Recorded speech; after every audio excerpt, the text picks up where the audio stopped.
Hello everyone and welcome to this lecture series on programming for problem solving using C.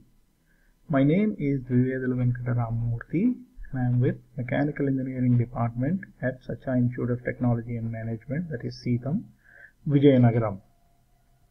After watching this lecture series, you will be able to specify why this course is important, specify the course content in a nutshell, that is bird's eye view, recognize the textbooks, identify the outcomes of the course, and specify the course evaluation pattern.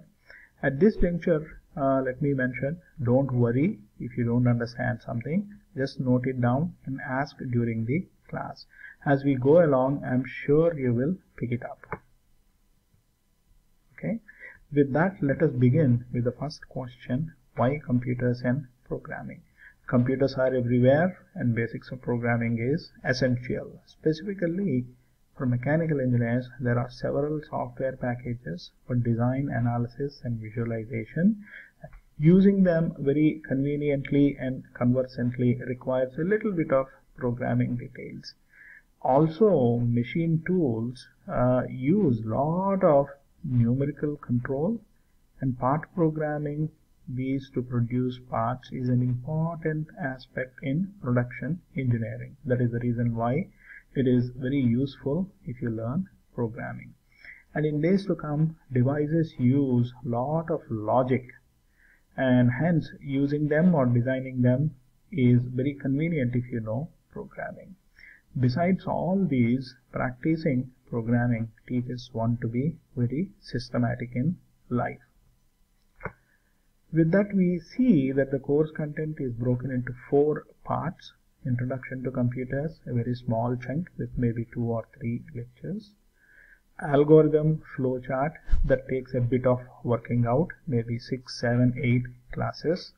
Then the next topic, grammar of C language, takes a major chunk of work, that is learning the language, alphabet, words, sentences.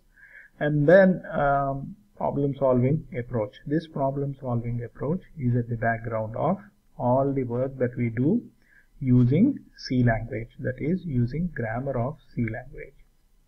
The syllabus is divided into 5 units as shown over here. Each unit is like one small chapter. We will go sequentially through this syllabus, and the textbooks are, these are the 3 books, and I would encourage you to buy this book by Yashwant Kanetkar. It may be around 200-300 rupees, but you'll be really happy that you did it. It's going to be very useful all through your life. Outcomes of the course include writing algorithms, converting algorithms into C programs, then use data types, use appropriate loops, pointers, functions, and perform file input output. That I/O stands for input output. This course is organized as a series of 5 to 15 minute video lectures, with each video showing one little piece of information that you can learn. And you are encouraged to watch the videos before the class, write down the notes, see if there is something that you don't understand it. And if you don't understand something, don't worry. As we said earlier, you will pick it up. Otherwise, you can ask the question in the class. Very fast coverage in the class. Mostly problem solving using active cooperative learning with practical problems. The course evaluation consists of continuous evaluation, 2 homeworks per unit, and 2 mid-examinations. One mid-examination approximately when you complete 2nd unit and you are in the midst of 3rd unit. The 2nd mid-examination at the end of the syllabus coverage. There will be an end semester examination which includes all the syllabus. That's all for now. Have a great day.